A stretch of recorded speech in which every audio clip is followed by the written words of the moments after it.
One of the challenges that people are facing right now is that how do I create more value towards my clients during this potential shutdown, or for those of you who are shut down, this is very relevant. So I'm Laurence Tham from LaurenceTham.com. One of the things that I do, and I'm going to show you some context, is one of the things I do is I coach chiropractors from all around the world. And just like you, I have different types of chiropractors and different clients, just like you.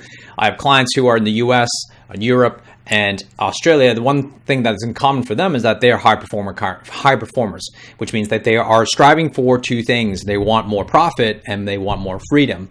However, what that means to them is different. What profit means to one person is going to be different to another. I have clients who are just purely associates, all the way to single practitioners, or the way to businesses up to like 6 or 7 practices.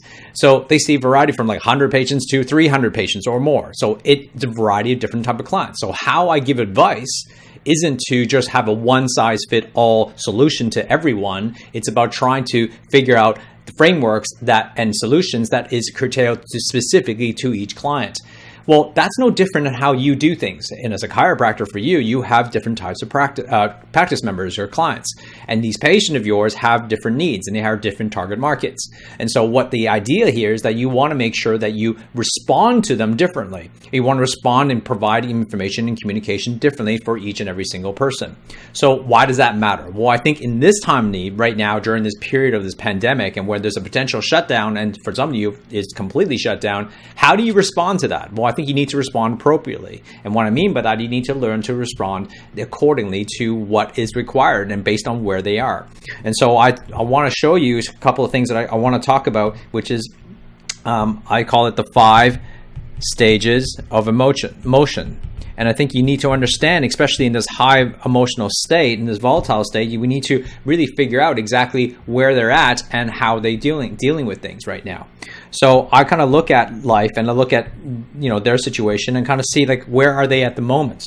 So I think one of the first thing we need to consider is like what are the stages? Well, let's go through them. Number one, I think that right now the first stage is a state of anxiety.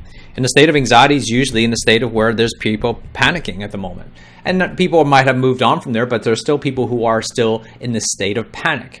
Well, the next stage, I believe, that you're going to need to understand is that when they go through panic, the second stage that they're going to go through is anger, right? And in that stage is usually there's anger because they're grieving. And they're grieving because there's a bit of grief because they're grieving of what they lost. And so that's a huge challenge for them. And so therefore, how you respond to them is going to be very different. We've seen this, right? There's people go from anxious and panic to anger. And when they start to go towards anger, it's like they're thinking differently. I think the third stage here is that we got to consider is that there's going to be some sort of acceptance. And this is when they accept that, this is happening and, we're going to have to carry on and move on from here. The next stage, I believe, it's that they have to figure out how to adapt. So adaptation, right? And this adaptation part is that they've already accepted this problem. They figure out that this that's actually happening, and they realize that this is what's going to happen from here on in. So they have to learn to adapt and pivot. And the last thing I think that what would happen, and once they've done that, is they take actions. So if these are the 5 stages of emotion and how they're going through things, then we need to understand is that how you respond to them and how you provide value, right, to each of these, to your patients, is dependent on the stage that they're actually in. If they're in a state of acceptance, it's going to be very different how you handle someone who's in a state of anxiety. So let me go through this. So let me think about, if you're trying to look through this lens, is that these are the emotions over here, right? And these are the responses on how you should respond to them. And so what you got to understand is depending on the state of emotion, you need to create the appropriate response. So this is why I suggested before is that you can't just provide stretches for someone in anxiety because they're not in the right frame of mind to be able to pay attention to that. So I think what has to happen here is that we got to do it appropriately. And so when someone's in anxiety, I think what we need to do is be in a state of communication, right? Because right now, if you look at the news cycle at the moment, every single day, no matter which country you're in, the Prime Minister or the President are there every single day providing daily updates, right? Your state ministers, your state mayors, or whatever, governors, wherever, depending on what country you're in, they're all providing as much information as possible because people are anxious at the moment.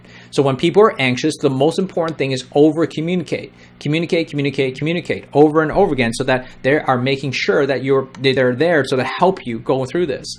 The second thing is that what we want to do if they're in anger, right? Most important thing what we can do here is provide emotional support. This is really important. When they're in a state of grief, the last thing you need to do is provide them more stresses and ergonomic advice. That's not what they need right now. What they need is just a phone call from you as a human being to really kind of care for them and go, hey, how can I support you?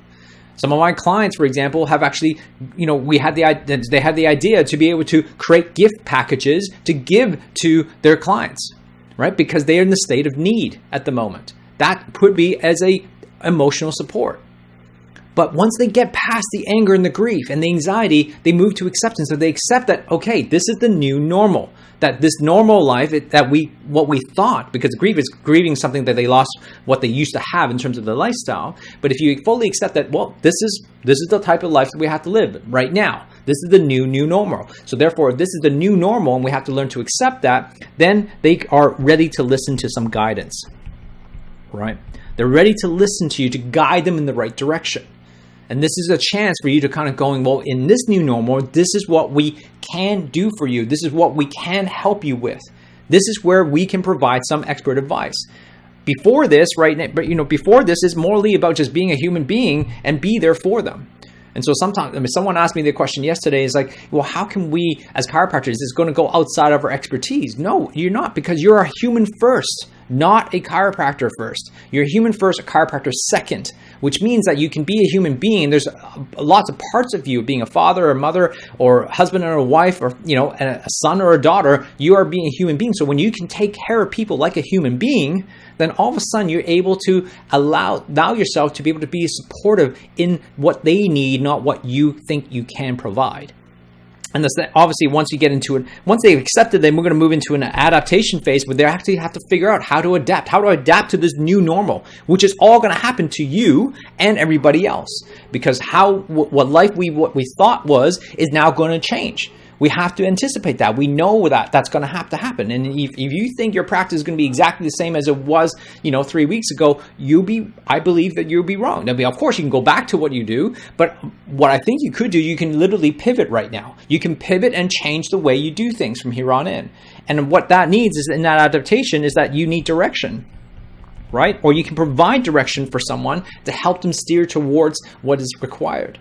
And when you can provide direction, that really helps that person because now they are clear on what are the paths. That's what I do as a coach, is provide direction for people to get them get them closer to what they want. Not what I want for them, what they want. So now you can have the direction. That's the plan.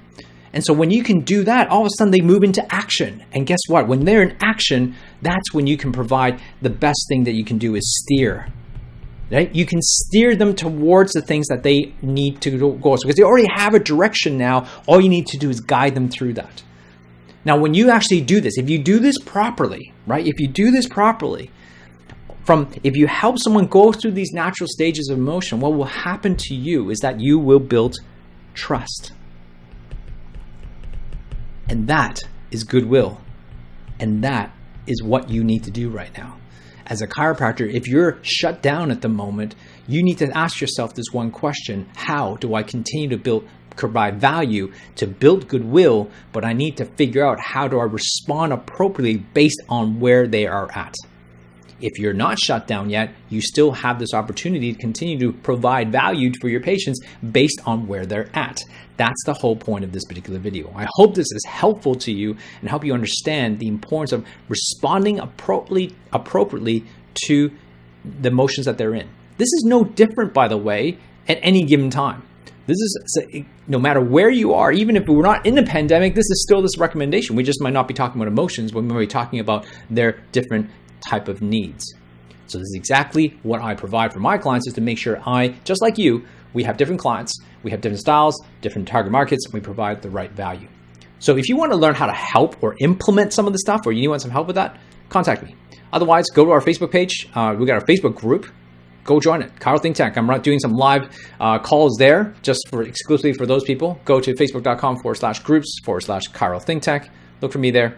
I hope this has been helpful. I hope these videos are helpful. If it is, please comment below and let me know if this has been, like, the ideas help, if these videos are helping. Maybe share this with someone that you think, or tag someone along here that you think will need some of this advice. All right, guys, I'm out. Hopefully things are well with you, and be safe and be strong, because the profession, not only the profession, your community needs you. So stay strong. You will get through this, I promise.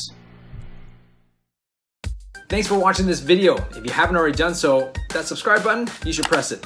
And because I want to share videos with you just like this one to help you grow your practice.